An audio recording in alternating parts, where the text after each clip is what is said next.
যশোর থেকে জানবো এনসিপির পদযাত্রা ও পথসভার খবর। সেখানে আছেন সহকর্মী শিকদার খালিদ। খালিদ, এনসিপির কেন্দ্রীয় নেতারা কি বলছেন, বিস্তারিত জানাবেন আমাদের।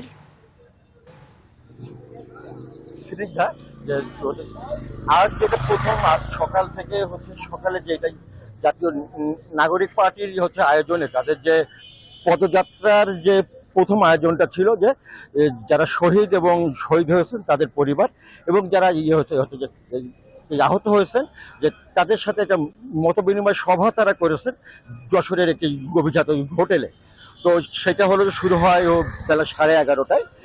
সেখানে যে নাহিদ ছিলেন না, সেখানে যে হাসনাত আবদুল্লাহ ছিলেন এবং তার সাথে নুরুল্লাহ পাটোয়ারি ছিলেন, আরো কয়েকজন।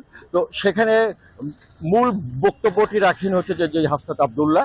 তার আগে হলো শহীদ পরিবার এবং যারা আহত তারা অভিযোগ করেন, তাদের সামনে অভিযোগটা উত্থাপন করেন যে তারা প্রথম পর্যায়ে ভালো চিকিৎসা পেয়েছেন, কিন্তু এখন যখন ফলো আপ ট্রিটমেন্টে যাচ্ছেন তারা অভিযোগ করেছেন যে তারা তারা তারা যে মূল্যায়ন পাওয়া উচিত সেই মূল্যায়নটা তারা পাচ্ছেন না।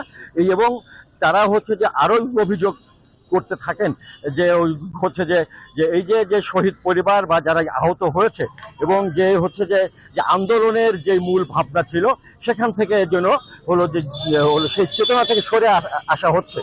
তো সেইটার জবাবে যে যে আপনার যখন বক্তব্য রাখেন হাসনাত আবদুল্লাহ, তিনি যে প্রথম সূত্রটাই বলেন যে যে যে আশায় বা যেই স্বপ্নে এই সংগ্রাম, এই ফ্যাসিজম সংগ্রামটা হয়েছে, জুলাই আন্দোলন হয়েছে, আগস্ট আন্দোলন হয়েছে, তারা প্রাপ্তিতে এসে 1 বছর পর সেই প্রাপ্তি তাদের পূরণ হচ্ছে না।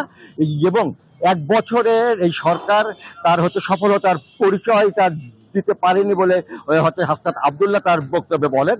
হাসনাত আবদুল্লাহ সঠিক যে চিকিৎসা না পাওয়া, সেটার জন্য স্বাস্থ্য উপদেষ্টাকে দায়ী করেছেন এবং তিনি স্বাস্থ্য উপদেষ্টাকে একেবারে পরিষ্কারভাবে ব্যর্থ এই শব্দটি উচ্চারণ করে তার পদত্যাগ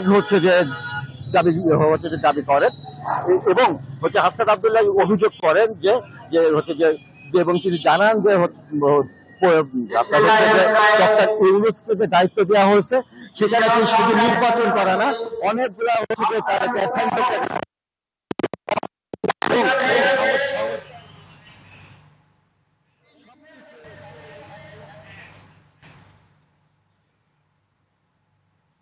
ধন্যবাদ শিকদার খালিদ। যাচ্ছি পরের সংবাদে।